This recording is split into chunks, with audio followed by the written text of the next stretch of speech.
You have spent a significant amount of time trying to understand what was happening inside the narcissist who entered your life.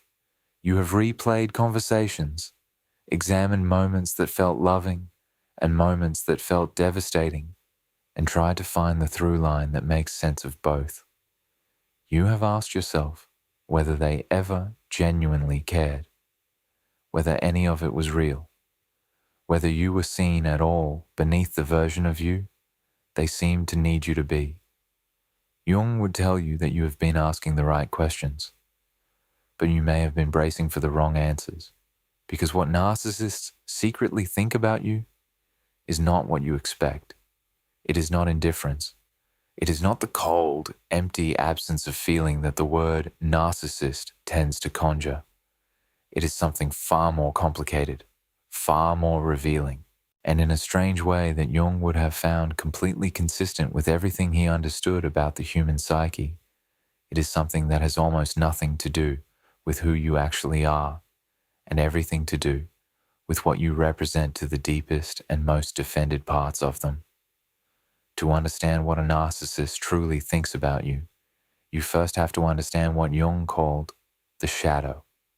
Every human being carries a shadow, the repository of everything the psyche could not integrate, everything that was too painful, too shameful, too frightening, or simply too inconvenient to acknowledge as part of the self.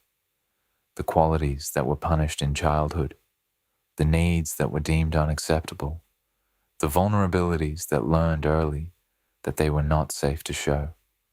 All of it goes into the shadow, not destroyed, simply hidden, pushed below the threshold of conscious awareness, where it continues to operate with enormous influence while remaining invisible to its owner. For most people, the shadow is a mixed collection. Difficult material alongside genuine gifts that were buried alongside the wounds.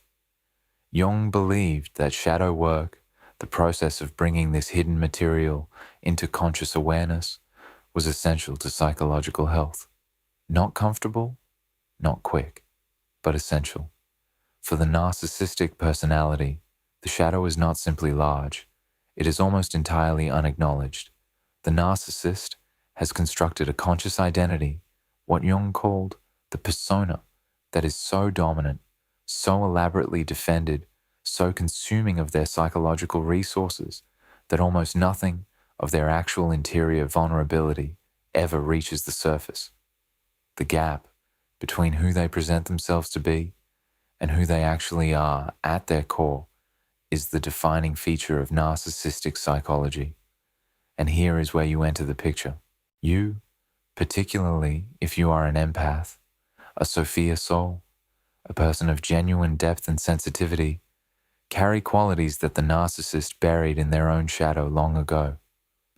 Vulnerability, genuine feeling, the capacity to sit with uncertainty without needing to dominate it, the willingness to examine yourself honestly, the ability to love without needing the love to be a transaction.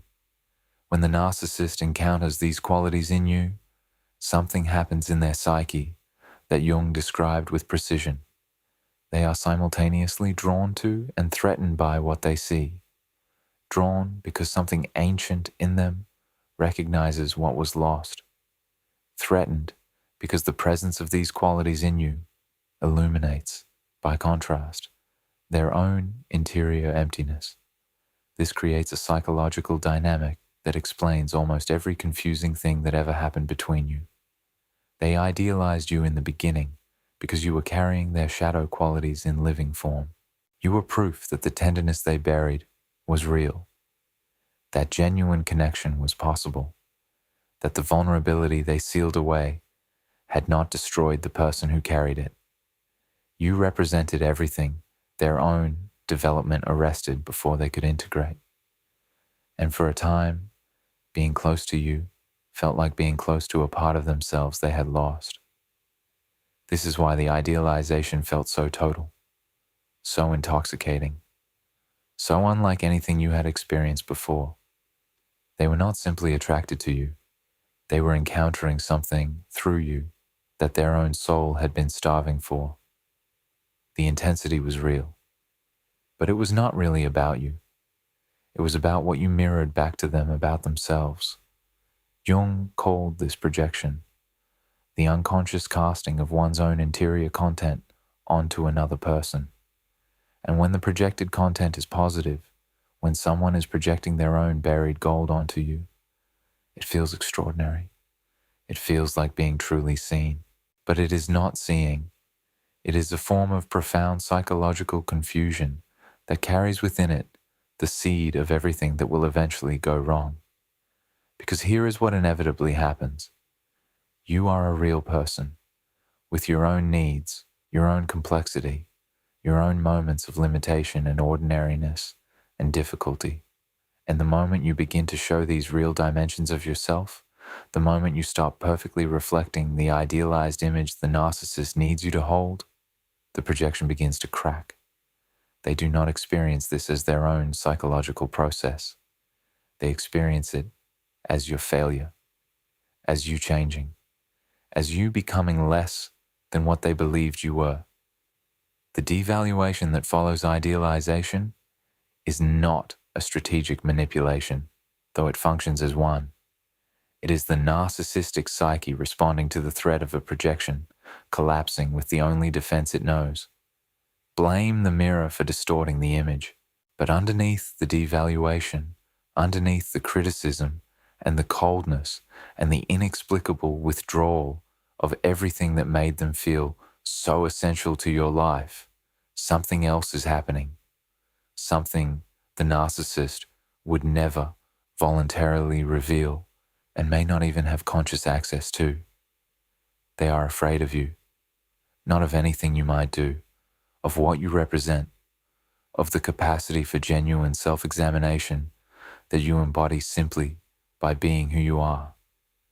Your willingness to feel, to question yourself, to sit with difficult truths without constructing elaborate defenses against them is to the narcissistic psyche what light is to a creature that has lived in darkness for so long that illumination has become genuinely painful. Jung wrote that people will do almost anything to avoid genuine self-confrontation. The narcissist has organized their entire psychological architecture around this avoidance, and your very existence, your authenticity, your depth, keeps presenting them with an invitation to the interior journey they are most terrified to take. They think about you more than they would ever admit. Long after the relationship ends, long after they have replaced you with someone new, the psyche does not release what it never finished processing. The qualities you carried, the mirror you held up, the shadow material you activated in them, all of it remains unresolved in their unconscious, working on them in the dark, surfacing in dreams they dismiss in the morning, creating a restlessness that no new supply ever fully quiets. This is not something to build hope upon. Jung would be clear about that. The narcissist's unresolved feelings about you are not a path back to connection. They are a symptom of work they have not done and may never choose to do. But it is something to understand about yourself. You were never nothing to them. You were never simply a resource to be extracted and discarded without remainder. What you represented to them was real, even when the relationship was not. Your depth activated something genuine in them, even if they could not respond to it with anything genuine in return. And here is what Jung would want you to take from this. The qualities that made you so significant to the narcissist, the authenticity, the emotional depth, the willingness to live honestly in your own interior world. These are not vulnerabilities that need to be hardened. They are not naivety that needs to be replaced with cynicism. They are the most valuable things you possess. The narcissist could not hold them. That is a statement about their limitation, not your worth. Your depth was never the problem. It was always and only the solution.